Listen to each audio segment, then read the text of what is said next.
guys. Welcome back to another episode of Not Your Average Conversations. Not your average perspectives. Not your average Black girls. Hey. All right, y'all. So we are all back. Of course, you have me, Candice, aka Dice. We have Meg, aka Meg Money. We have Jordan, aka Joe Nasty. I gave everybody a nickname. So per Switching usual, it up. Okay. yeah, you know, we gotta have like some I like it. good DJ names. I like it. So we're gonna. I can't mess with y'all. See, that's why I can't do nothing, because y'all done throw me off. Anyways, we're gonna start out with our Not Your Average Black Girl shout out presented by Joe Nasty. So she can go ahead and take that away. Okay, so today's Not Your Average Black Girl, I was going to say this week's, today's Not Your Average Black Girl shout out goes to Andrea Jenkins, and she is known as the first Black openly transgender woman to be elected to a public office in the United States. Ms. Jenkins currently serves as the vice president of the Minneapolis City Council, but prior to this role, she served as a policy aide for the Minneapolis City Council for about 12 years, in addition to using other roles in the community to advance the rights and representation of the LGBTQ+ and the QPOC communities. Before being the vice president, she originally ran to represent the 8th Ward of the Minneapolis City Council, but shortly after being voted in with over 70% of the vote, she was then elected to serve as the vice president. So that is today's Not Your Average Black Girl. Okay, she's a busy lady. That was a lot, but you know, shout out to her. That's high class there. I ain't doing half of them things. But as y'all know, I don't have a life, so we're going to get into the topic for the day. So today's topic is toxicity or toxicness. I just made up that word. But nevertheless, that is our topic for the day. So just to give you guys like some background, I'm sure y'all may know, or maybe y'all don't, but it's very common for the millennial generation to use the word toxic, I think, fairly loosely. And so we just figured it would be good to give you guys a little bit of background. So obviously you have like your dictionary definition of toxic, which basically means something is poisonous or can cause death or debilitation. Clearly, that is not what people are talking about when they be throwing the word toxic around these days. So the Urban Dictionary definition is toxic is an adjective used to describe a usually very negative person, a person that bitches about everything, and a person that spreads unnecessary hate or just talks shit about others. And I honestly think you can even expound on all of that, but that is what Urban Dictionary says, and that is the definition that we are going with for this episode. So let's start out with toxic friendships. So, you know, I have Joe Money and Joe Nasty and Meg Money. I'm mixing it up already. So I just want to know, how do y'all feel about toxic friendships? Like, to y'all, what makes a friendship toxic?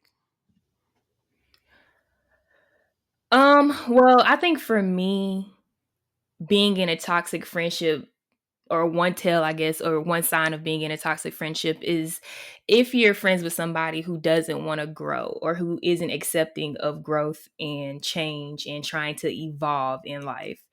You know, people always say that you want to surround yourself with people who are doing better than you, so it motivates you to do better.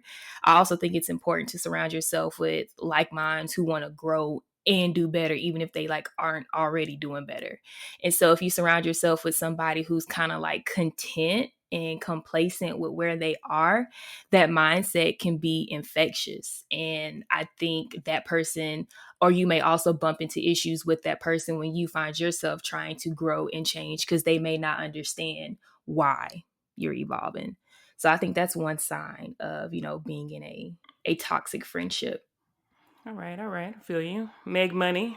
I feel like for me, when I think about what would make a friendship toxic, I think that it's more so the feeling of not knowing whether or not the other person is putting as much into it, I guess, as you are, or whether or not they're as supportive as you are.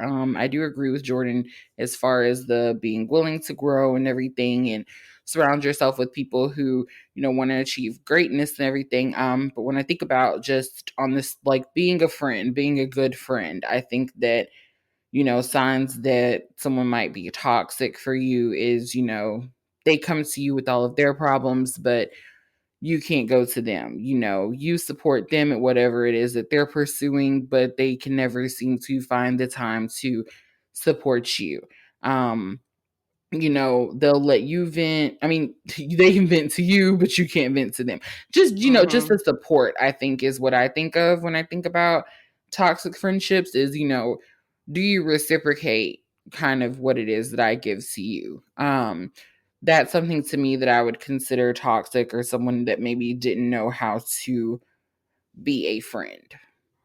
Very true. Okay. And I was going to say, like, people need to know how to be a friend in order to have a friend. And Right. sometimes everyone, like, people just don't get that, which is strange to me, but people don't realize that you have to first be the friend that you want to receive. So, yeah. Yeah, I think everything y'all said is very accurate, and I feel like it has probably happened to either all of us or most of us. I want to add that for me, like a sign of a toxic friendship is definitely somebody who is jealous of you, or Mm-hmm. just seems to have like jealous behavior towards you, and That's a good sometimes one. that. Yeah, sometimes it shows itself, and sometimes it's more subtle, and even you don't realize it until like shit hits the fan, basically. But yeah, that's another toxic trait I think people can have is jealousy. So Very true. I guess let's see. Okay, so I'm gonna just start because I kind of feel like I need to start this way. So unfortunately, I've had several experiences with toxic friendships. And I'm just going to say that I personally don't feel like toxic friendships can be fixed. And it could just be me not having a desire to even be bothered with a person after I feel like they did something to me. But Right. I do want to hear like y'all's thoughts if y'all feel like, you can mend that friendship even though it's toxic. I mean, I think it just depends. You know what I'm saying? Like, I feel like, okay, if a friendship was toxic and the friendship ended or is about to end or whatever, and you care enough about it to, I guess, put it all on the table, address it, say what you think is wrong, then if the other person is open to seeing perhaps the error of their ways, or if you're the toxic friend and you're open to seeing the error of your ways, then sure. But with that being said, I feel like I'm also coming from the perspective of someone who does not have a lot of experience in this department. A lot of my friends, are people who have been in my life for a very long time.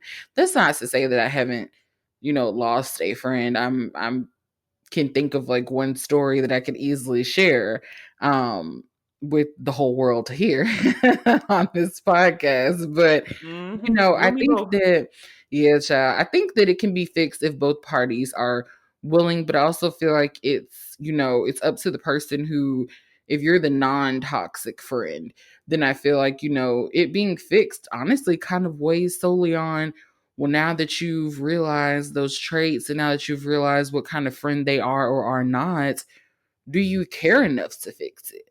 Um, I'm kind of one of those people to where it's like, once I see you, like I see you, I'm kind of good on you. Now, people can Hmm. change, people can grow, and maybe some years down the line, if you're a different person and our paths naturally cross and we get cool again, then okay. But, you know, once I see that this is how you are and you're okay with being this way, then I don't know if it's more, I don't know, I guess fixed might be the wrong word. I think sometimes people just aren't a good match. Um, That's true. and that's kind of where I stand on that. But you said you don't think they can be fixed. What about you, Jordan? I feel like I don't know what Jordan about to say. Look, I don't know what I'm about to say either. I really don't. But no, but I was just thinking, do I think that toxic friendships can be fixed? Yeah, I do. But from personal experiences, have they ever been fixed? No, they haven't. Um, I know I've talked to both of you all just about different friendships in the past, and and just the things that I've encountered with people. And I remember one time Meagan made a comment about me being very people centric when I was younger. When we were in college, I was very people centric. And Absolutely. so, yeah. And so I say that to say, I put a lot of loyalty into the friendships and the bonds that I create. And I really do want to give people a chance. And so, what I've had to learn over the years, mainly through these toxic friendships, is that people aren't going to always treat you the way you treat them. So you can give people tons and tons of chances, but they may not always give you those chances. You know, you may only get one, even if you get a good one at that. And so what I've had to learn is that if I see the signs of a toxic friendship, or if I've given it all that I can and I'm waiting around and I'm trying to, get the friendship resolved, and I want to have a come to Jesus or a lemon squeeze with my homegirl to see what's going on, at some point you have to walk away. Like, you can't keep putting your energy into making a situation work when you're the only one who sees, what needs to be fixed, or if you're the only one who feels the toxicity of the relationship. Like, at some point you have to walk away. And so I know I found myself doing that with some people, just cold-blooded. Had to unfollow them on Instagram, unfollow them on Facebook, no numbers in my phone, just got to walk away. Yep. And I think at some point people leave you no other choice but to do that, so. No, I agree. I think it's important sometimes to let it go. I mean, I think there are maybe sometimes, in Megan's world where it might be okay and y'all might be able to work past it and there might be a little light at the end of the tunnel. But unfortunately, like I say, I can't relate to none of that. My toxic friendships ended and never came back. I had some people that, it did end, but we were able to remain civil. You know what I'm saying? Like, I'm not going to, treat you any differently per se. We just not going to be friends, like we keep our distance high and by, and that's it. But that's very few people. So, we gonna get into the down and dirty here right now. So we gonna spill some tea. So we ain't gonna say no names in the stories now. Goodness. But, I'll just start with my toxic friendship story. And I'll try to keep it, pretty quick so everybody can have their rounds. But we're going to be here all day with Dice. I was about to say, after that friendship in 2010. I was going to say it's going to be a part 2. Like, all right, y'all stay tuned for part 2 of this toxic friendship don't do me. episode. And then in 2012, I seen the same girl, but at Brewster's. I already know. I can't. I said I was going to try to wrap it up. Oh, man. Okay. Y'all just added 2 extra minutes. I'm done. Go ahead. So anyways, on this app, Bumble, and she was actually, I have met girls on Bumble in the past, and I got lucky with that. I feel like they were all pretty cool for the most part, but we're going to move on. So anyways, one of my toxic friendships was, I'd known someone, we were friends for several years. I would say like 3 or 4 years. And we had never had any arguments, never had any fights, never had any issues whatsoever. Always got along really well. It wasn't until after we had graduated and, this individual, we had the same major, we were going in the same field. And we were both kind of going through that struggle of like, let's try to find a job. Like, we're trying to get a job in our field, et cetera, et cetera. And oddly enough, we had both gotten like cold called for the same job. And this individual had gotten their cold call before I got mine. And so I was like, okay, well, I already knew that they were going to be on this job interview. They didn't know I was going to be on this job interview. So I thought the mature adult thing to do would have been to simply let them know, like, hey, I also got a cold call for this job. So I basically let the person know that I got the cold call. And initially they took it well. They were like, yeah, I'm happy for both of us. I'm happy that we're both getting these opportunities, which I thought was great. Like, I was like, yeah, like, I'm kind of like when one wins, we all win. Like, that's sort of my thing. So anyways, time goes by. And next thing you know, I'm skipping some parts. I told you I'm trying to wrap it up. Next thing you know, this person calls me, going off on me, basically saying that, I had already got another job, They basically didn't feel like I needed the job, even though the job that we were going for was definitely in our field. And the job that I had at the time was not even remotely close to my field. And they felt like, I was wrong and they couldn't trust me and that I was a bad friend because I was going on the same job interview. So for me, and everybody has their opinions, but like I said, I'm a if one wins, we all win person. And so I just felt like it was kind of messed up that you wanted me to be behind you. Like you didn't want me to be at the same level or even feel like maybe I was above you in some way. It made me feel like you wanted me to stay where I was at so that you could get what you wanted. And in this person's defense, maybe they just had a moment, maybe they were just in their feelings that day. I don't know. But it definitely rubbed me the wrong way because I just felt like we had never had any issues and never had any problems. And I thought it was really weird that behind a job, we were basically losing a whole friendship. So that's my story. Yeah. With you telling that story, and like obviously in real life, Jordan Dice and I are close, so Jordan and I have heard this story before, but um honestly, Dice, like as I think about what you went through with that, the first thing that comes to mind is I had the opportunity a few years back to attend a conference, and I had the opportunity to sit in a session with Kim Coles. Y'all know Kim Coles. She played Sinclair on Living Single. Really, really nice lady. Very down to earth. Like you honestly wouldn't even know that you were talking to a celebrity. Like just very warm and welcoming. And she talked about a lot of things in her session, and it was a great opportunity because only about like 20 of us got to sit in there.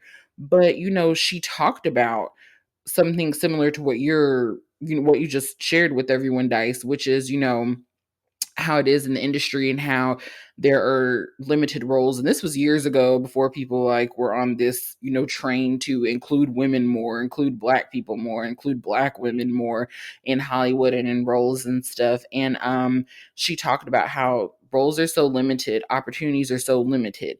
You see some of the same people on TV, on movies, but what you don't know behind the scenes is just about all of us went out for that part. Like, no matter how old or new you are to the game, oh, we all know about the casting call and we're all going. And I thought it was really nice that she said, I'll walk in a casting call and she was like, Vivica might be walking out and be like, okay, girl, hope you did good. If I don't get it, hope you get it. Like she was talking about how they root each other on. Like there's no beef Mm-hmm. because, me and Kim Fields are at the same audition, or me and Vivica A. Fox are at the same audition, or, me and Kerry Washington are at the same audition. She was like, they're rooting for each other. They're hoping that, okay, well, if I don't get it, I certainly hope you get it. Like I want the roles to go to a fellow, black woman who I know can kill Mm-hmm. it in the game. And so with your story, honestly, I feel like, stuff like that, like when people kind of go against you, or not go against you, but I mean, the way that I always have taken that story was that this person felt like, oh, well, you shouldn't have gone out for the job because they wanted the job. So you should sit at home without employment opportunity just so that they can potentially get the opportunity. I do think that that was an example of, I think, a great toxic trait. Like I was saying earlier with the support, it's like, okay, so it's Mm-hmm. okay for you to pursue better, but it's not okay for me to go for it as well. And, hindsight is always 2020. I feel like if that would have happened to me, my mom, a quick, fast, in a hurry, would have been like, well, sometimes people are just intimidated by your greatness or just jealous of, what it is they think you offer. Um, Mm-hmm. and who knows? I mean, that could have been that situation. That person might have been, you know, potentially afraid that, oh, well, maybe she's more outgoing, or maybe they'll like her more for the position. So I just had to share that Kim Cole's story with y'all because I feel like that was so relevant. Like Yeah. an example of how, as Black women, we should root each other on, not go against one another or consider it betrayal when someone we know, wants to go for the same opportunity that we learned about. Yeah. Absolutely. Yeah. And I think that's the tale of a really good friend, you know? Um, like I feel like the three of us were drawn to each other because we all kind of have like the same outlooks on, I guess, the themes of life, like some of the big key themes of life. And so I think one of the biggest ones that we gel over is knowing how to be a friend and how to support your friends. And it wasn't until I had certain experiences in life, mainly when I got to college, where I realized that not everybody is automatically instilled with those ideals, you know? Everybody does not know what it means to be a friend or what it means to be a supportive Black woman. And Say that so again. I have always believed that what is for you, and your blessing is going to be better than the next man's because it's going to be designed specifically for you. So I don't like to get all bent out of shape about what somebody else accomplishes. And I may feel like, oh, well, I haven't accomplished that, or I didn't get that, or I haven't done that, because I know that when I do receive my blessing, it's going to be 10 times better than theirs because it's going to be specifically what I need and specifically for me.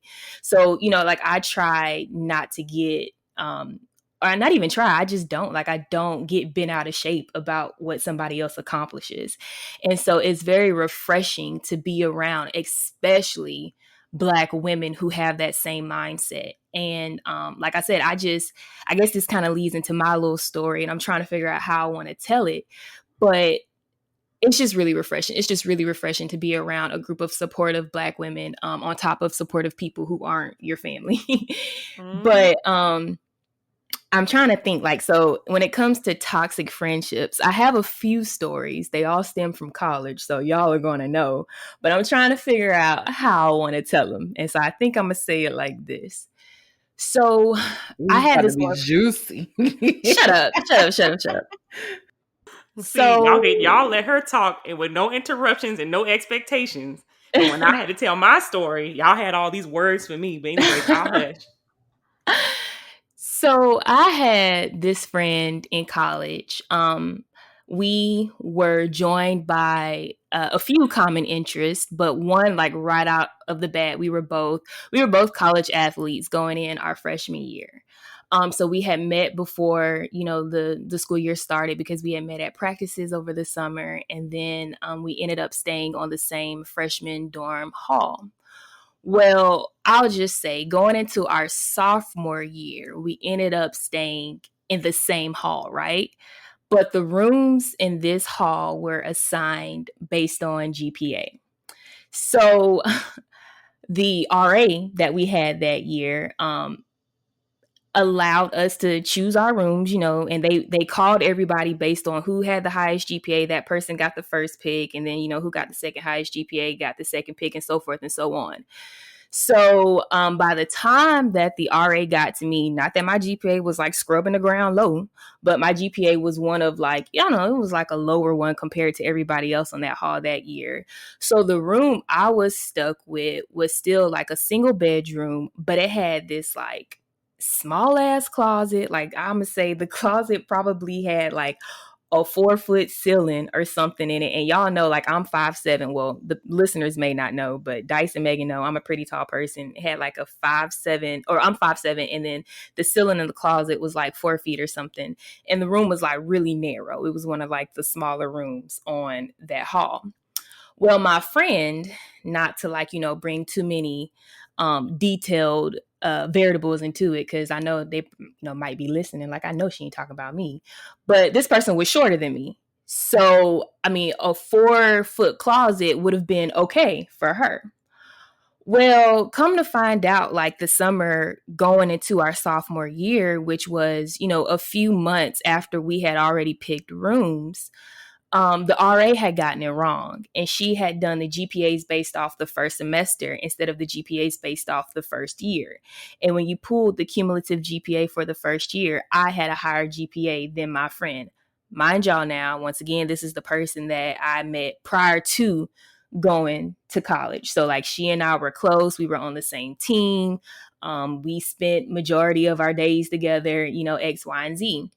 She had met my family. I had met her family, which y'all know my family is a big thing for me. And my family is the kind where they take care of people. If they know you're a friend of mine, they're going to treat you just like their child. So anyway, we had done a whole year of that. And so by the time we moved into this dorm for our sophomore year, the RA had gotten the GPAs wrong. And it turns out that technically I was supposed to pick my room before her. So the room she had picked was now then back on the market. And that room was bigger. It was big enough for actually like 2 beds to be in there, although it was still going to be a single room. It had like 2 closets. It was a lot more spacious. It had taller ceilings, X, Y, and Z. So let me just say, I had already voiced to this friend that I wanted that room to begin with. I had already voiced to her that that was the room that I wanted before we ever picked anything. But because when we did the first round of picking and she got to pick before me, she chose that room. Mind you, now, it wasn't like she needed the space because she wasn't that tall. So when I got stuck with the room that I had because we thought my GPA was like lower than hers, I was like, oh man, it kind of sucks, but I'm gonna make it work for the year, blase, blase. Well, lo and behold, look at God, when the GPAs were wrong and I was able to now, pick before her and that room was on the market, that's the room I wanted, because at the end of the day, I had already voiced the fact that I wanted that room and I had earned it. My GPA was higher than hers. Y'all know this girl was pissed off about a room. She said I stole her room from her. And I just think that's so bizarre because at the end of the day, you don't own these rooms, for one. And for two, it's kind of like, well, you didn't have the right GPA. Like, it's not my fault that the RA allowed us to pick at the wrong time. They should have waited until we had, the cumulative GPA for the year, not just the GPA based off the first semester. Mm-hmm. And y'all, let me just go on to say what made this situation even more pathetic, in my opinion, was we resolved it, so I thought, for that year, had a very tumultuous friendship for the next 2 years. And then it came back out again our senior year that she was still pissed off about that damn room from sophomore year. And that completely blew me. And I just kind of felt like, as a real friend, you just have to take your wins and your losses. And at the end of the day, it's not like I punked you out of that room. It's not like I punked the RA to make you give up that room. The RA had it wrong. So instead of being upset with me, your friend, you know what I'm saying? You should just, you just got to take that L, accept that loss and be like, dang, it was based on GPA. Jordan got it fair and square. It wasn't about, oh, well, that was my room. And y'all, like, I guess to this day, well, I won't even say to this day, but I guess what she wanted was for me to still allow her to have the room. That's what I was gonna say. Even though yeah. even though she didn't earn it. You know what I'm saying? And I did. And to me, that's crazy to think that a friend would want you to belittle your success to appease them. That's not a friend. You need to just respect the fact that I outdid you on that one. And you know what I'm saying? Just like I had accepted the fact that you had outdone me when we first picked rooms. And so that was when I really saw it wasn't reciprocated, Yeah. Like and I was going to say, like, I didn't even think, outside looking in, I didn't even think it was about like, oh, you want me to belittle myself. No, it was about comfort and it was about preference. At the end of the day, this would not even be a story had when you found out that, the RA got it wrong. If you would have said, well, I'm cool with the room I already got, and allowed her to be where she originally decided she wanted to be, I guarantee you this would not have been a story, because at the end of the day, it would have been about, oh, well, yeah, okay, I picked it first, so the right thing for her to do is, even though they got it wrong, don't make me have to change. But because you chose yourself over choosing someone else, which I don't think there's anything wrong with that, there was an issue. And so that's kind of how I feel about that situation. I mean, would not have been a problem had you let her stay, in that room that she chose the first go round. Yeah, I mean, I feel like, people be real petty behind some stuff like rooms, jobs, friendships. I don't know. I just feel like people be like real petty. And at the end of the day, like, I think it's sad when you consider somebody, or you say you consider somebody a friend, but you want to make sure that they stay beneath you. You know what I'm saying? So even if it's something as small as, oh, well, I got the bigger room. Okay, that makes you feel better about yourself. You know what I'm saying? Like, I just feel like that should not be a factor in your relationship or in your friendship, especially if like, this was fair and square. Like, they did it based off GPA. Mine was higher, and you knew I wanted that room. It is what it is. Like, it's not even a conversation worth having. It is a room. Exactly. And Dice and I both served at one point in time or another as RAs at our university. And I did it for 3 years. And I will tell you that, and I'm pretty sure I told you this like back when it happened, but at the end of the day, that is just the policy that they put into place, like for certain, housing. I mean, it's not like it was just reserved for that hall that things were going to go by GPA. And so, at the end of the day, it's nothing to be mad about. You can't be mad at the RA. You can't be mad at the university. It just is what it is. Like, sorry, you lost out. Sometimes you win, sometimes you lose. Yeah, I mean, when I was an RA, I don't exactly remember everything because y'all, I'm old, low key, but I do definitely remember that being a rule. So at the end of the day, it's just one of those things where it is what it is. But let me see if Meg Money has a toxic friendship story for us, since she had all these perfect friendships in her life. Oh my God. I did not have perfect friendships. I think I just got very lucky.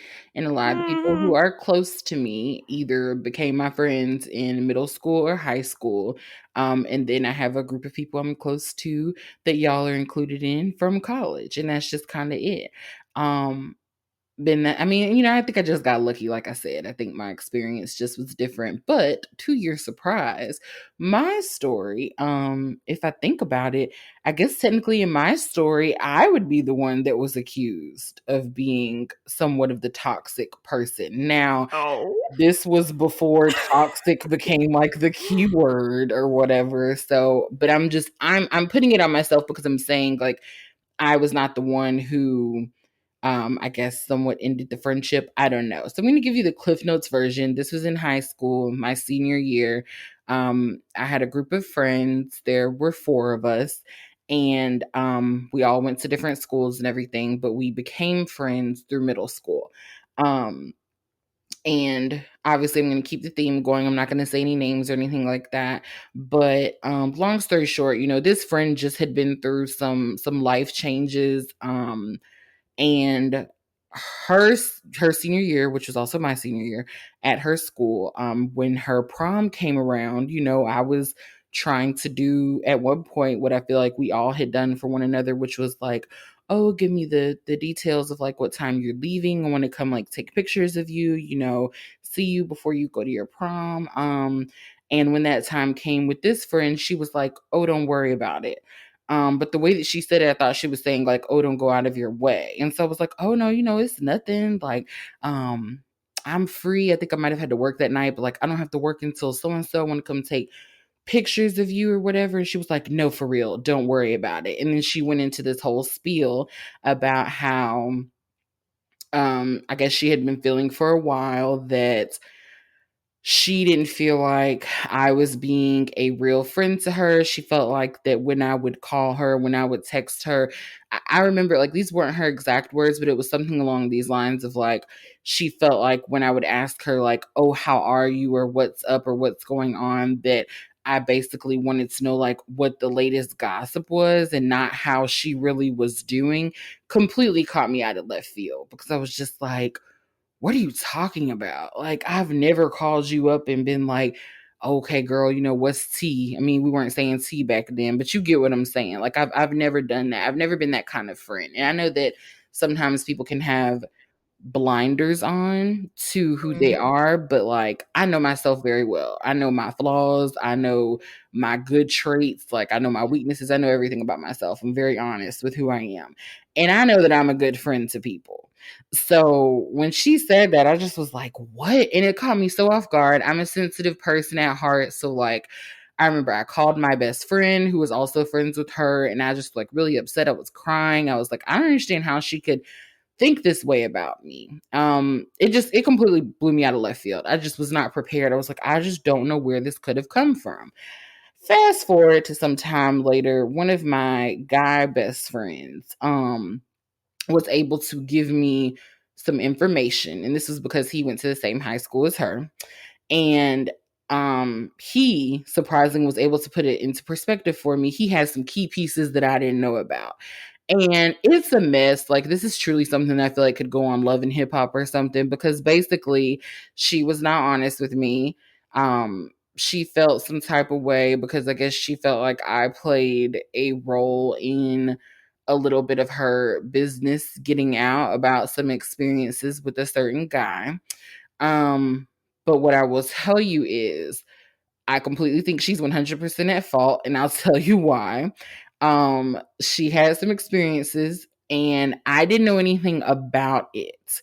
And when we finally did discuss it, she made it seem like this happened. You know, I'm not going to get into any details because I don't want to do that. She made it seem like one thing happened, and the guy that she was involved with was best friends with one of my guy best friends. And one day while over at my guy best friend's house, the guy who was involved started like running at the mouth, basically, you know, telling all her business, like just not being very respectful of her and his experiences with her.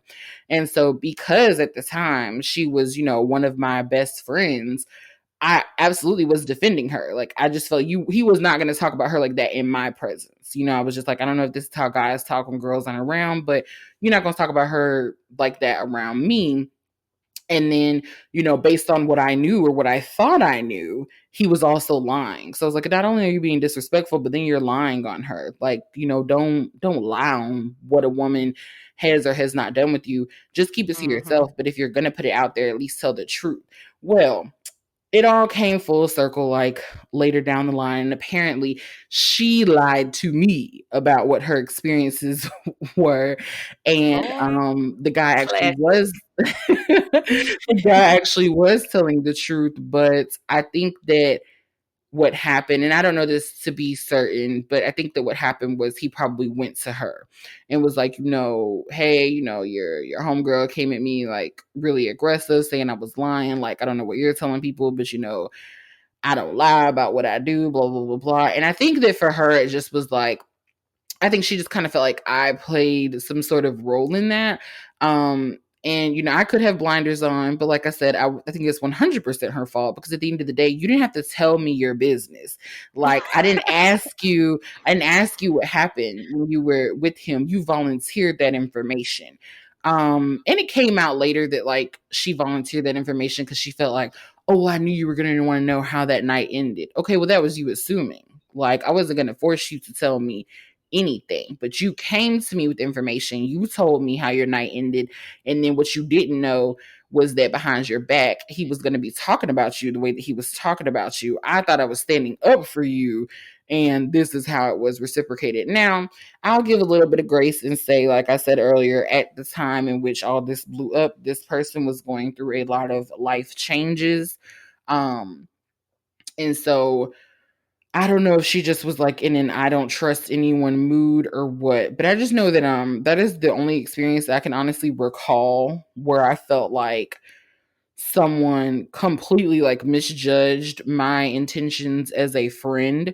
Um you know, I don't consider myself to be a messy person, but like I would do that for y'all. If I was in a room tomorrow with the man and he started, you know, just going in about y'all, like telling all y'all personal business, private business that's supposed to be between the two of y'all, I would absolutely defend you. I don't care if you did the stuff he's saying you did or not. I'm not gonna let him like talk about you, you know, like you just a woman on the street, like you know, you just been around. I'm not gonna let that go on.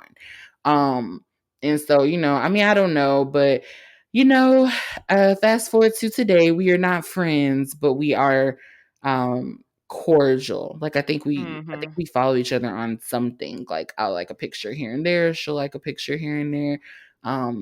But we are not friends. And That's funny that like our generation can consider cordial like interacting on social media, but like not ever really speaking. It's like, yeah, Yep. we're cordial. Like, I'll like her picture, I'll view her story, but I mean, Yeah, I think that's I about told it. her like yeah. congratulations on something recently, actually, because I don't hold any bad like blood towards her. And actually, you know, I'll say that thank God for one of my guy best friends who like gave me all the information and brought the situation full circle because once he told me what happened, I was like, oh, I'm good on it. I'm over it. Like my feelings are actually pretty hurt when it initially happened.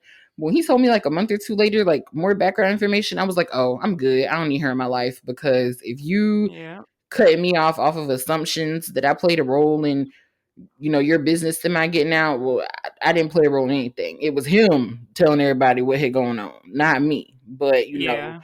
I think we see that a lot actually, where women go for the other woman. Not that me and him were involved. I'm just saying, like, I think women often attack each Dang. other instead of going to the root of the problem. Like, the only Right. two people And that was there sometimes was y'all. and So how sometimes could the it be problem me? is sometimes the problem is the person themselves, which I think, is a big point with the whole toxic conversation. I feel like sometimes people, like you said, she may have been going through something. The person I was Yeah. dealing with may have been going through something. You never know what people have going on. And it's just like, I think sometimes people don't take the time to be like, okay, is this situation really that serious or is it just me? You know what I'm saying? Like they have to like ask themselves. And since they don't take like that quick second to do like a gut check, then they end up misdirecting their anger towards the Yeah. wrong person. Yeah.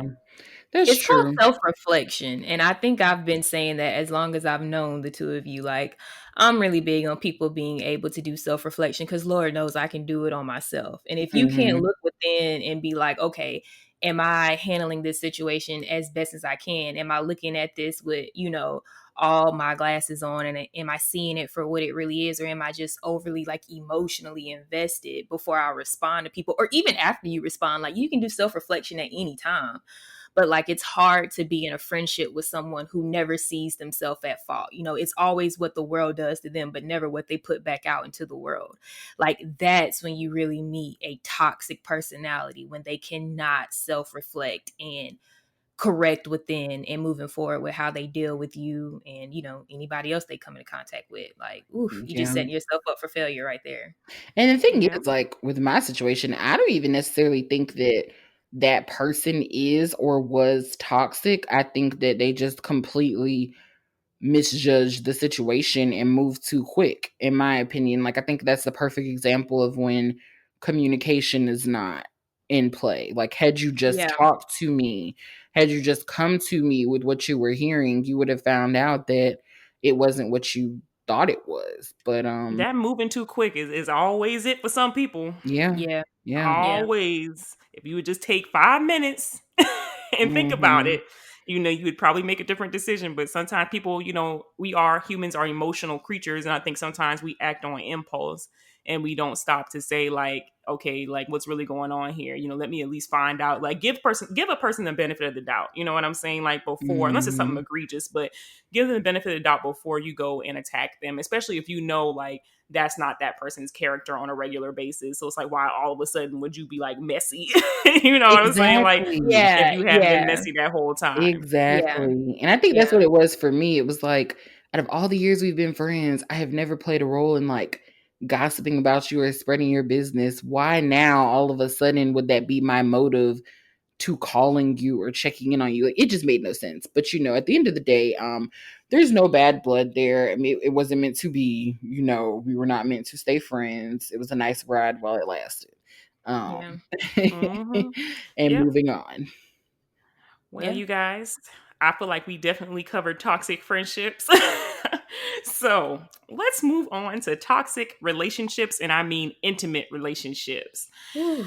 This is a heavy one, I know, for a lot of Jordan us. had to let out some breath on that Yep. one. This is a heavy one.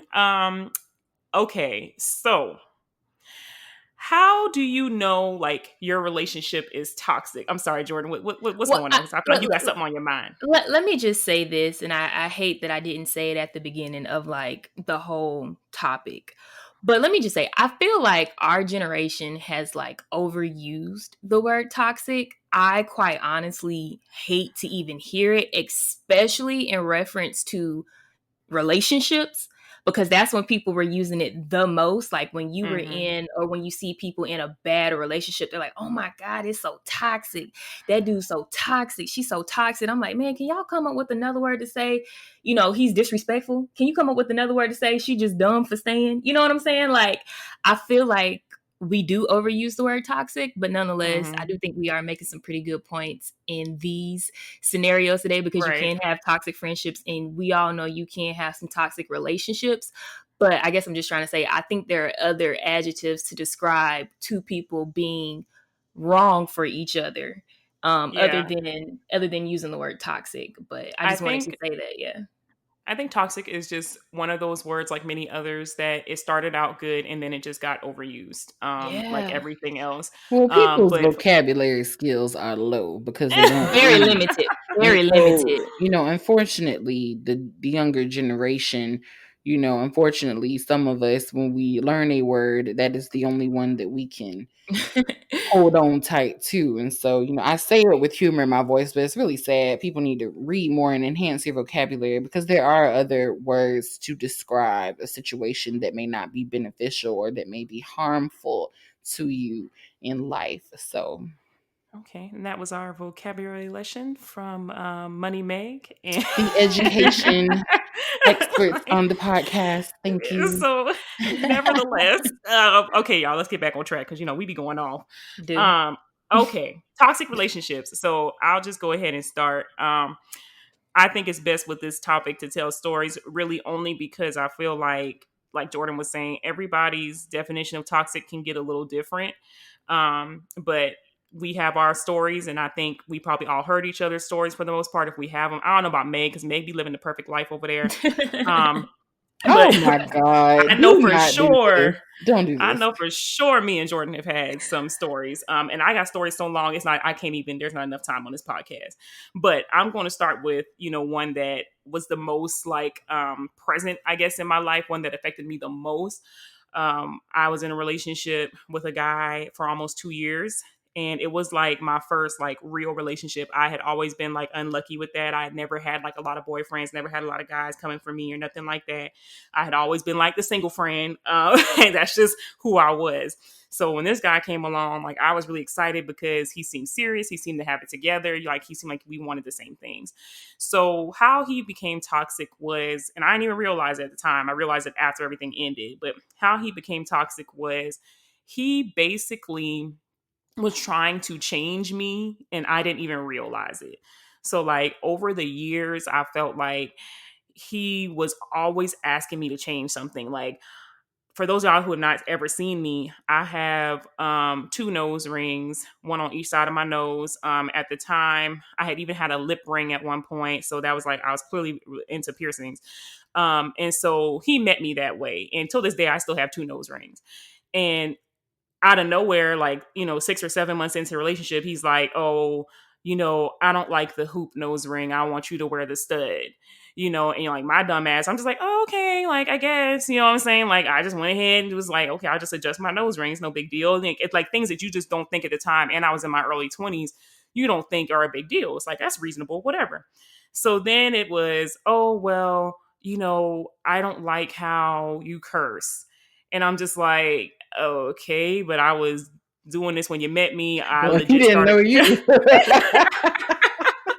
He didn't know I'm you at all. I was like, I legit started cursing at 10 years old. This is kind of dead at that point. You know what I'm saying? There's no going back for me. And so I started to not, I tried to not curse around him, and I'm right to call my best friend and go off because I could finally get all my curse words out for the week. But yes, when I was around him, I definitely would not curse. Then it was literally, y'all, it was just always something and it got to the point where I was I said to him one day, and at this point, we're almost a year in. I said, I feel like you're always finding something wrong. There's always something, whether it be, my hair, my nails, my face, whatever. Why do you keep finding things wrong with me when I don't do that to you? I accept you for who you are. And he was like, oh, well, I'm always going to find something wrong. He didn't think anything was wrong. He didn't think anything was wrong with asking me to change everything basically about myself. Even down to my personality, just things that, make me me. He didn't think anything was wrong with asking me to do that. But, if I were to ever ask him to do even one thing, it was no, I can't do that because this is who I am. This is how I am. I'm like, okay, so it's how you are, but I can't be who I am. It was a mess, y'all. So anyways, long story short, obviously that relationship didn't last. And I thank God every day that it didn't. But it was a lesson I had to learn that you can't go into any relationship and lose who you are just to say I have a man or I'm with somebody. You know what I'm saying? I think at that time I was just so excited to be with somebody and I thought I had somebody who wanted to be with me. I almost was willing to do anything at any cost to keep the relationship going. And I just had to learn you shouldn't have to do that to be with somebody. They should accept you for who you are. Yeah, I agree. I agree. I think whenever I think about, like toxic relationships, I used to always think that a toxic relationship was something that people could not get out of. Like, you're dealing with somebody who isn't good for you, but for whatever reason, like, you can't leave the situation. So if it's like a woman who is financially dependent on the man, or they have children and they're afraid of, separating them from their parent or something like that, it took me until honestly the age that I am now to realize that sometimes truly toxic situations are those that I don't know, like you don't even realize how toxic they were until they're over. And when you look Mm-hmm. back, you see that there were certain things about your partner that not only were they signs, but they were very telling of why things ended the way they did. So like in my situation, and I was trying to decide if I was going to go into story time or not. But for me, I think the hardest thing about my situation was not the relationship itself, but once the relationship was over, because it caused me to really kind of like question the entire relationship. It caused me to question, was it really genuine? Was it really sincere when I had put a lot into it? But what I realized after it was, his detachment from me, even though he was the one who had done me wrong to cause us to end.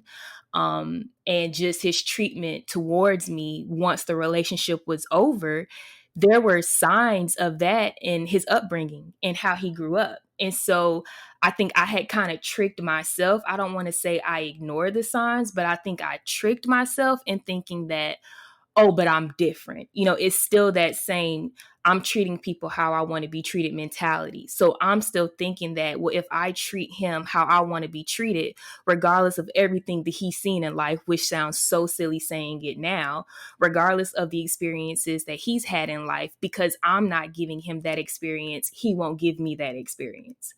And what I had to realize once the relationship was over was, no, ma'am, that's not the case. You can get it just like anybody else can. You know what I'm saying? Like, you can get his ass to kiss, for, lack of any better term or phrase, just like anybody else. And so, just looking back on it, that I think I kind of did that to myself, by ignoring the fact, or being very, I guess, naive, that because I'm, X, Y, and Z type of person, but I'm dealing with someone who's not X, Y, and Z, that I can make them see the X, Y, and Z in me, and I know y'all probably like, what in the hell is Jordan talking about? But I just felt like, I could get them to do right by me, even though no one, I guess, had ever done right by them in his past, and he had not done right by anybody leading up to that point. But for whatever reason, I thought I was the one. And so Oh I yeah. think, Mm-hmm. yes, sometimes, being toxic, I mean, I don't want to say it's a state of mind, but it could be the things that you're oblivious to. It's just not always like the physical situations that you're in and can't get out of. Sometimes it's that mental state you're in and can't see your way out of, and you just have to go through those lessons and have those experiences in life to really look back and reflect. I hope if Yeah. anybody's been through it, you look back and reflect, because it don't make sense to go through. I know what I went through twice or three times or anything like that, because Lord knows I couldn't take it. Right. But Mm-hmm. yeah, so I I'm think gonna that tell y'all. go Oh, ahead, I'm Dice. sorry, we started at the same time. I would tell y'all real quick. After that relationship, I had to go to therapy, and I don't have no shame. I think therapy should be no. much more talked about in the Black community, but that's a whole other topic. But I definitely went because I had lost myself so much to the point where I needed to talk to somebody, because at that point when the relationship ended, I didn't even know who I was anymore. So, Oof. No, Yeah. no, and there's nothing to be, ashamed about in going to therapy. And you're right, mental health does need to be addressed more in the Black community. And I think you both may know, I don't know if y'all know or not, but I'm seeing a therapist now after my situation. Like, that is what, led me to a therapist. because Mm-hmm. I questioned a lot about myself too. Like you said, like I didn't know who I was for the first few months after the breakup, because the Yeah. question then turned to, well, how could you, choose to love somebody like that? How could you not see those signs in them? Or how could you not foreshadow that they could treat you this way? So then I'm questioning myself and the decisions I Mm-hmm. made, instead of, looking at him and being like, well, no, Jordan, you're a boss ass bitch. He just effed up. You know what I'm saying? Like, you've Mhm. got your shit Yeah. together. Yeah. He just didn't realize. And that just Right. So, shows you how somebody can like get into your head so well to the point where mhm, you don't even know what you even know anymore.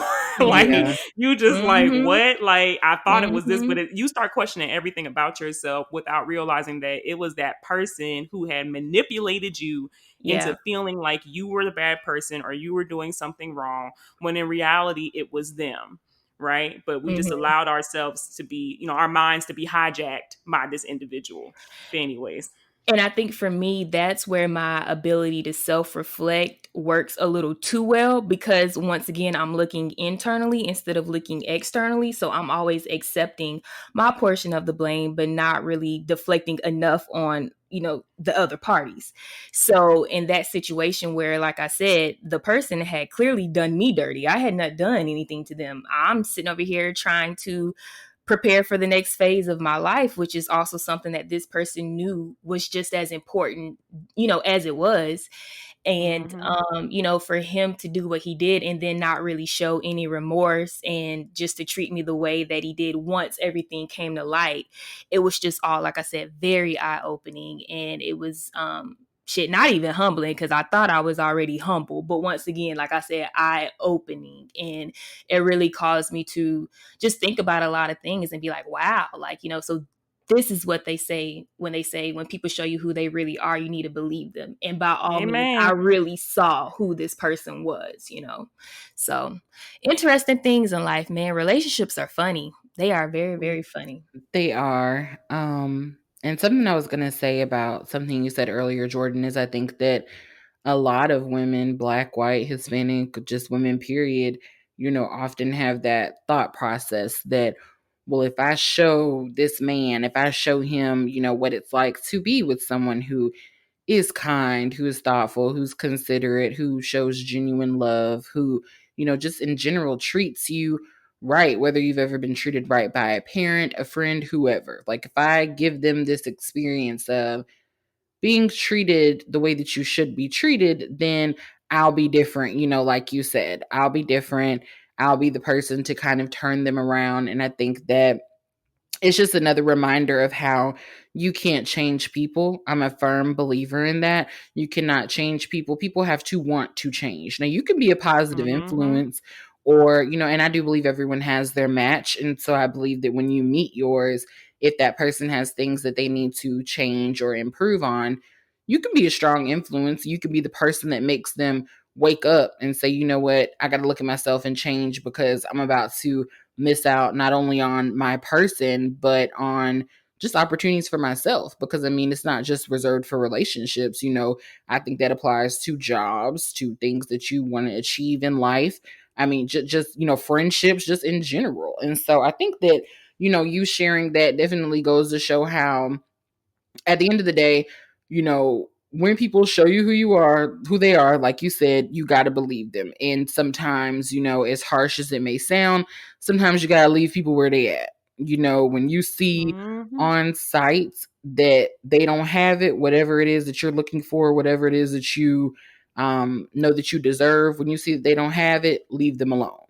Have to. And maybe one day they'll grow and they'll have it and you'll still be single. Maybe you won't. Then that just means it wasn't meant to be. But I think that I haven't had a lot of experiences with, quote unquote toxic relationships. Uh-huh. I am not perfect. So my life is not perfect. Like Dice is trying to lead y'all to believe, but I definitely have had the experience of allowing myself to allow someone else just to like keep me on a yo-yo string, like I would say for years, just on and off. It's like, one day we're up and you're interested and you want to be serious, and then the next day we're down and you're dating like three other girls, and there's this expectation for me to still be there or be available whenever you're ready to pick that back up.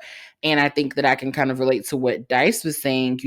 Now I was very young, y'all. This was all throughout high school and a little bit of college. So that gives you like a forefront as to how long I kind of allowed this to go on in my life. But and there were like other people in between who weren't important, like people I liked or might have talked to for a little minute or whatever.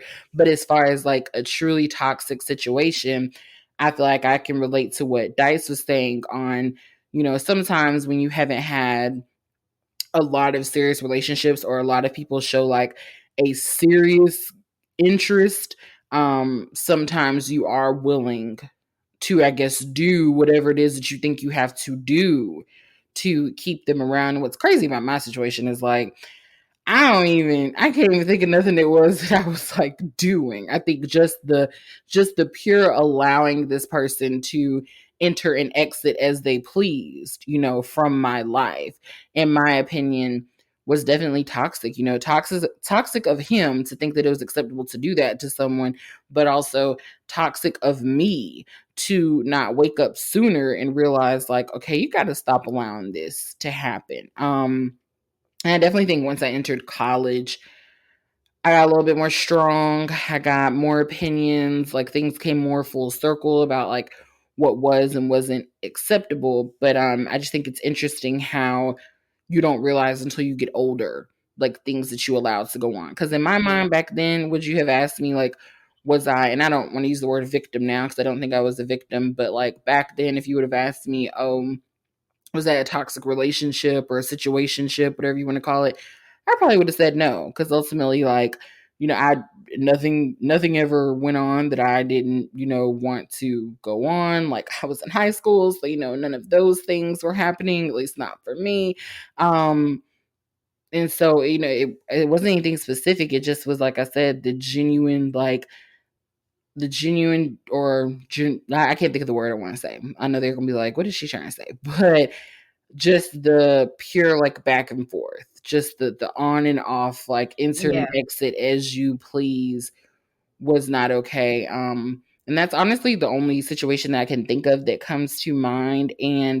But aside from that, I will say I think that there are definitely some situations I can think of where I could have easily been in toxic situations. And I know that Dice and I have talked about this heavy before. I don't know if our listeners know, but do not be fooled. There are a lot of men out here who are genuinely attracted to like plus size women.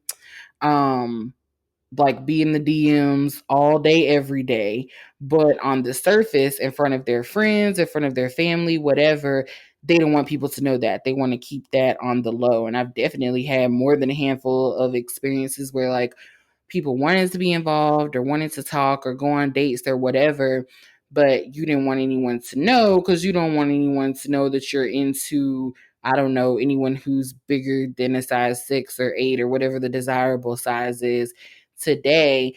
And thankfully, I was strong-willed enough and confident enough to be like, nah, I deserve more than that. Like, if you're not, not that I need to be blasted on social media, but if you're not willing to just like be open and be public, then I'm really not interested in you, because I'm not interested in being anybody's secret. That's just not for me. And so, I think that's another form of a Oh toxic, yeah. Definitely. relationship or courtship or Definitely. whatever. Don't ever That's super accept toxic. someone Yeah. who wants to keep you their secret, or you're not good enough to bring in front of their friends or their families or whatever. And for me, I know that y'all grew up a little bit differently, but for me, like coming from a single parent home, my mom always was just very like focused on instilling in me that, like, you're beautiful, you're enough. Like I didn't need that validation from other people. And I think that that is what kept me from accepting, so much of that, so much of those people who like want to talk to you in private but not in public. But also I will be, very open and say that just across close family and friends, that I have witnessed relationships in front of me that I want nothing to do with. And when I say that, I mean like I don't want a relationship like that.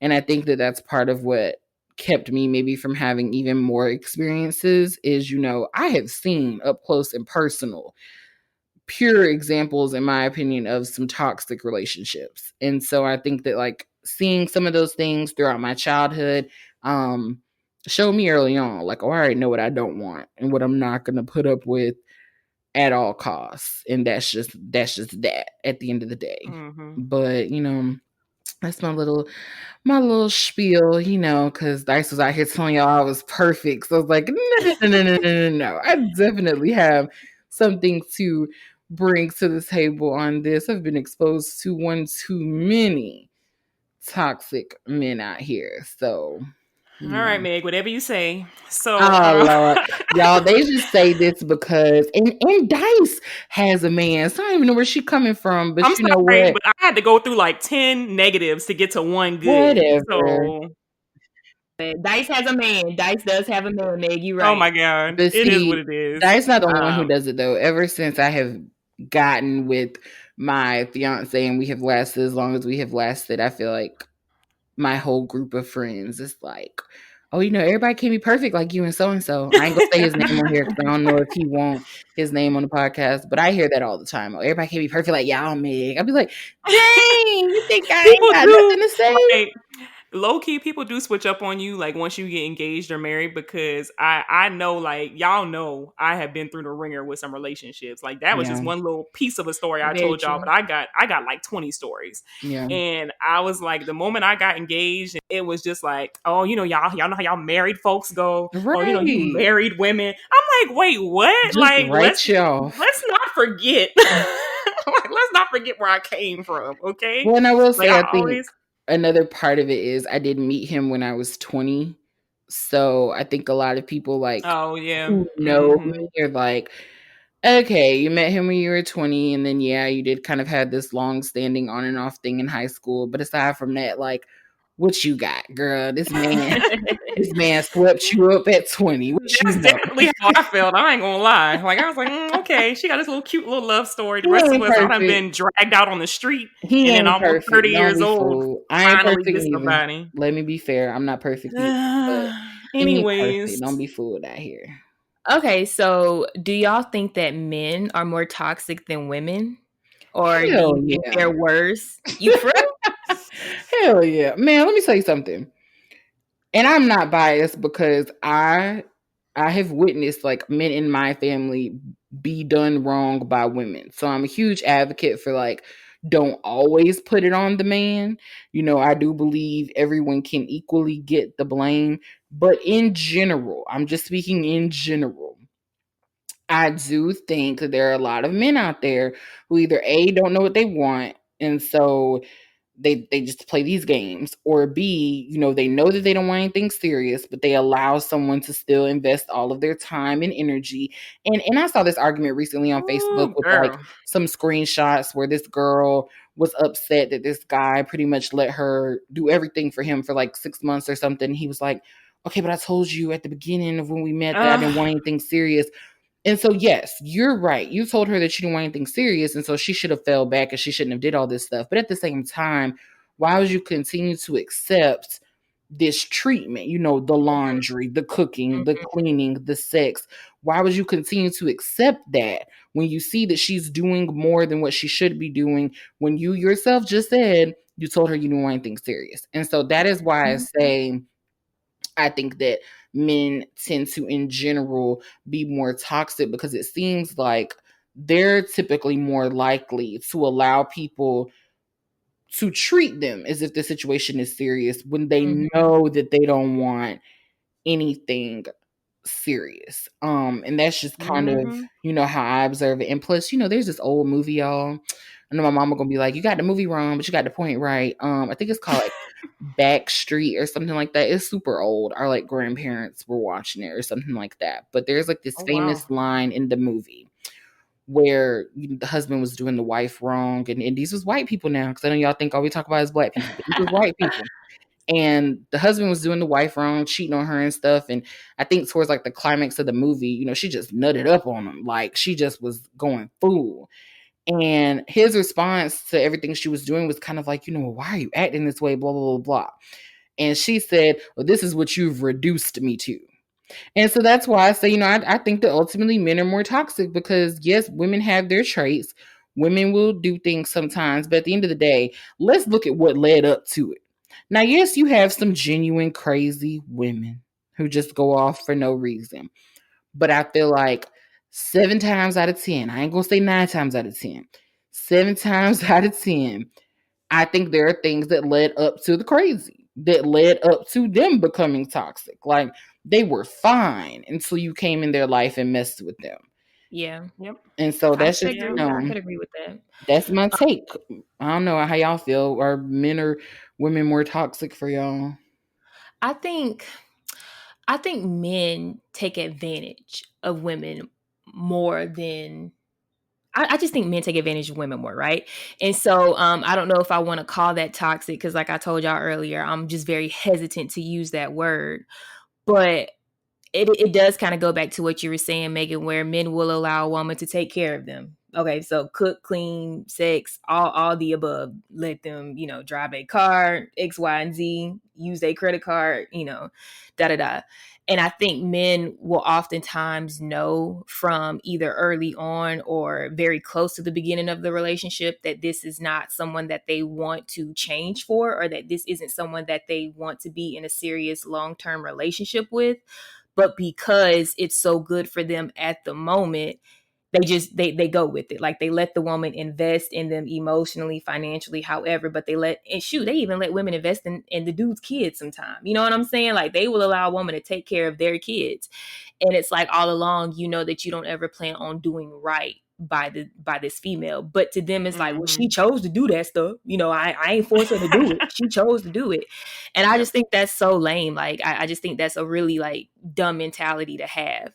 And I can't speak for all women, but I know speaking for myself, I have a hard time allowing people to do things for me because I know that people don't just give things for no reason, and it's not often that you'll find somebody who just gives you gifts out of the kindness of their heart if they aren't your grandmama or your daddy. So when people do nice things for me, I'm not saying I'm weary of it, but I'm just like, okay, well, I need to show my appreciation, like I need to return the favor or do a kind gesture or, like show them that I do appreciate X, Y, and Z. So I'm not about to allow someone to invest in me and do nice things for me. And I know all along that I don't ever intend on showing this person any type of appreciation for what they've done. Like that's just cold Exactly. hearted in my opinion.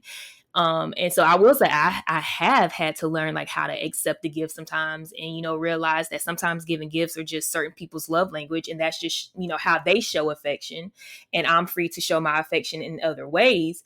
But like, nonetheless, I think men know that when a woman is letting them use their car and, to go pick up their children and she's watching their kids while they go out with their boys, that she's doing this on the guise and the hope that he's going to make, an honest woman out of her, or that he's going to commit himself to her. And I think that's trifling to just, to take those gifts and dang well you don't plan on reciprocating that type of action or doing right by this woman. So I do think men take advantage of females more than a female would take advantage of a dude. But Yeah, and I think that's highly contingent on if it's like a sugar daddy situation. So, I mean, I definitely think women will take advantage of men when it's more so financially. If they meet somebody that's rich, I think women can be worse in that sense, but it's primarily money based. I will come in and try to provide a little defense for the men, um, just a little one. And that is, I feel like the reason why men seem to be more toxic is because men and women are raised very differently typically. And I think men are brought up their whole lives, from a child onto a teenager to a grown man, being told, don't get married, don't settle down, don't get serious, basically get with as many women as possible, sleep with as many women as possible, have multiple relationships. Like men are definitely taught to be, I don't know, polygamous. Like they're just taught to be out there.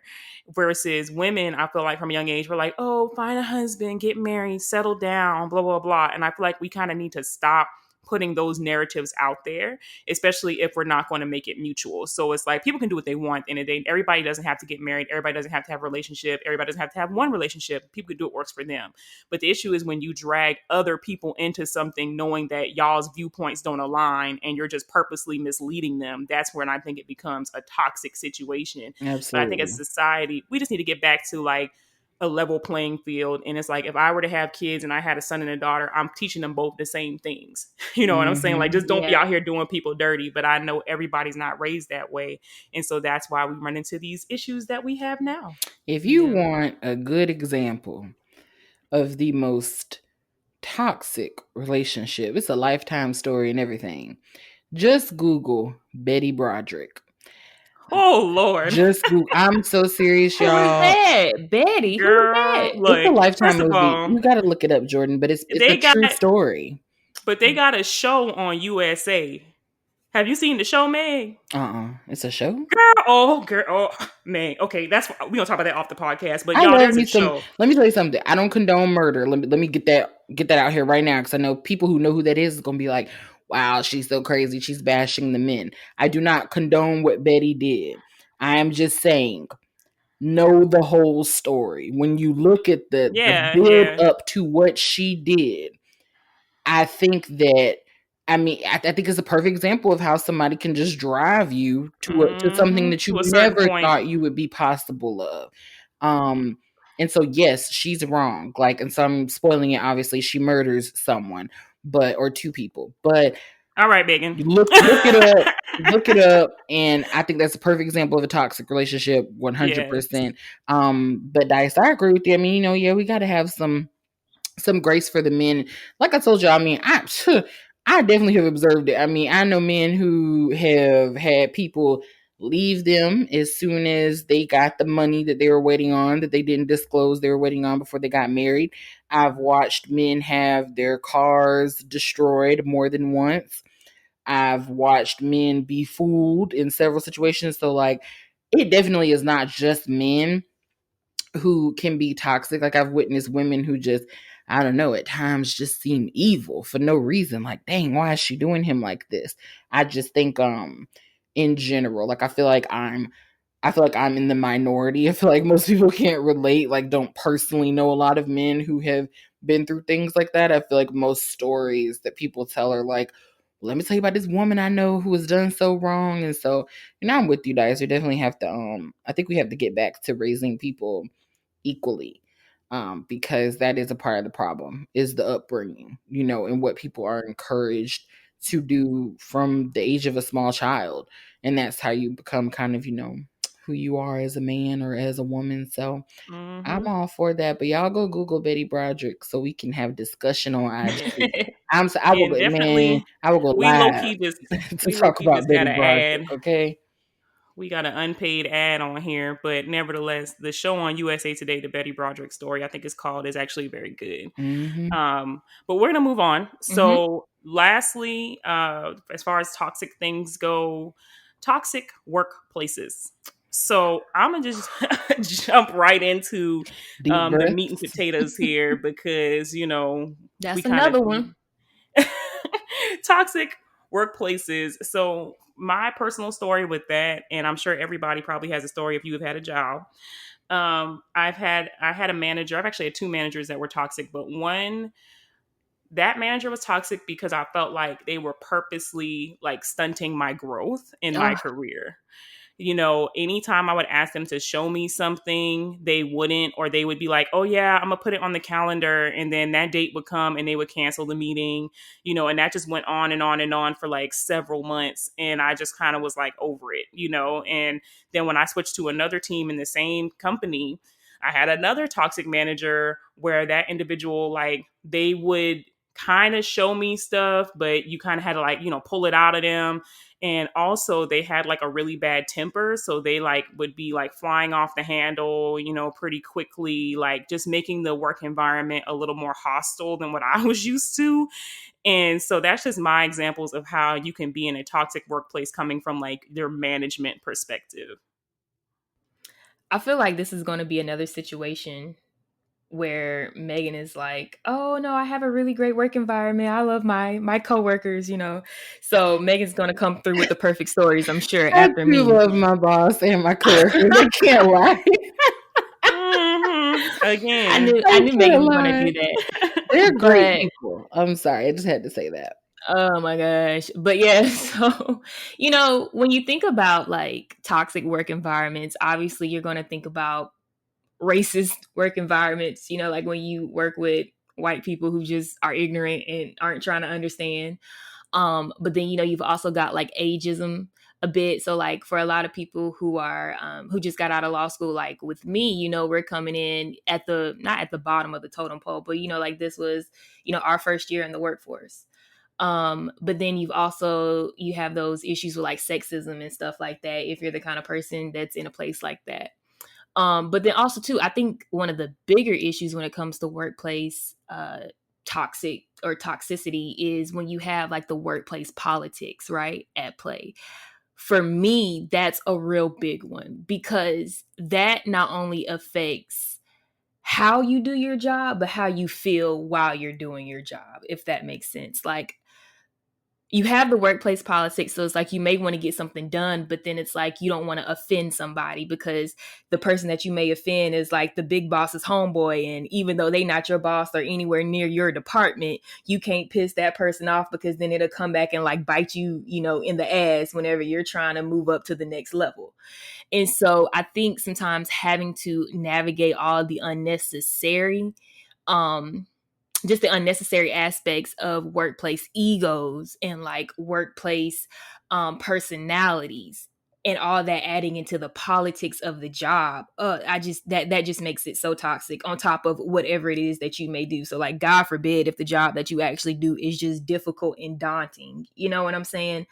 Having to deal with making your like accomplishments for the day or meeting your task goals for the day on top of dealing, like I said, with workplace egos and personalities and politics. That just really blows. And so I know I was speaking very vague, but we obviously know which one I'm dealing with or which one I've dealt with. But yeah, the workplace politics got to go. I quite don't understand it. I don't know if it's like me being a millennial type of situation, but I just kind of feel like a lot of people wear their feelings on their sleeves, like a lot more people than I realized in the workplace. And I've just never had to be so sensitive and so aware of like older people's feelings. Like I would have never thought that going to work meant making sure that you tell, Miss Susie good morning and good evening when you leave. You know what I'm saying? Because if you don't tomorrow morning, she ain't gonna unlock the door for you. You know what I'm saying? I'm like, dang girl, like ain't nobody even worried about you at 8 o'clock in the morning. I'm just trying to get my coffee and turn my computer on. Damn. But yeah, so it's weird. It's weird. Yeah. I think for me, yes, I do like my current workplace and like coworkers and supervisor. But I've definitely, when I was younger, like getting my hustle on with having several retail jobs at one time. I definitely have experienced, just some of the typical things that you feel like you have to put up with because you're young or whatever, oh, because you smoke, it's okay for you to take a 30-minute or 40-minute smoke break, but we got to pencil in my lunch break, even though I've been here for 9 hours. You know what I'm saying? Or it's okay for this girl over here to have to leave early, but I'll be good if I can get a day off, even if I've requested it 3 weeks in advance. Just the lack of consideration. I've definitely experienced that before. And I think that some of those experiences at different retail stores showed me like what I didn't want to put up with when I got into a career, and so it was kind of beneficial. Like I knew I didn't want to work for anyone who just in general wasn't considerate of people. You know what I'm saying? Because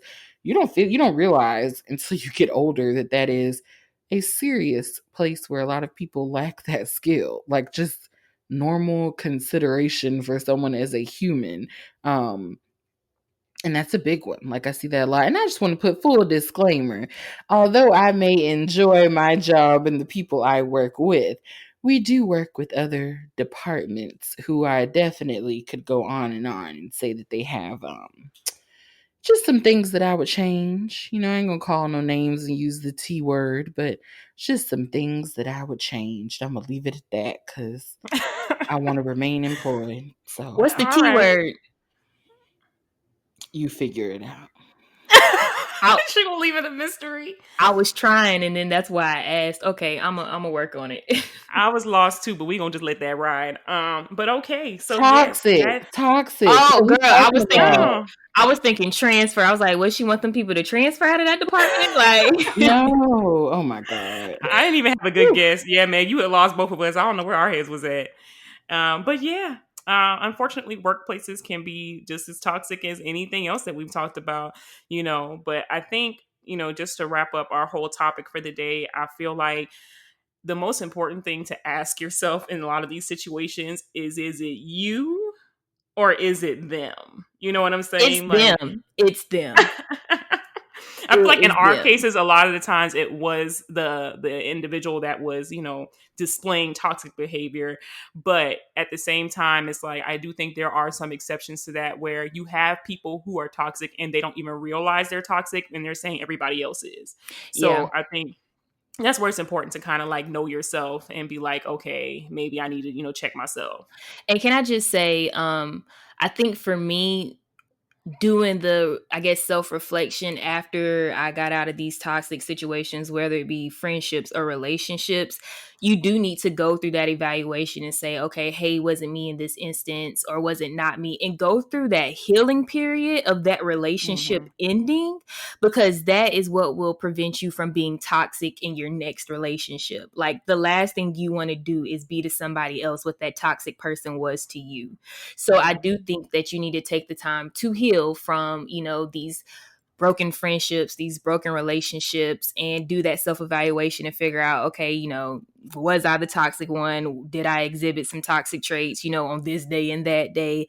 But then, accept that if you did, like, even if you did, accept it, and grow Right. from Yep. it and learn from it so that you don't repeat those things or become the toxic person in your next friendship or relationship. And don't be afraid to Mhm. be stingy with your energy. I saw this So meme true. yesterday on like 8 people's IG story, and it said, "Stop being so understanding. It's making you more acceptable of the BS." And I stand behind that 100%. Don't be afraid to be the person that cuts someone off if they're not serving you and your friendship or relationship appropriately. And I think that that's one of the reasons like why I'm able to, I guess, overall say I've kind of had a positive experience in terms of like toxic friendships, relationships, etc., is because I was blessed enough to start off with the foundation of like, friends that I've had from middle school, high school.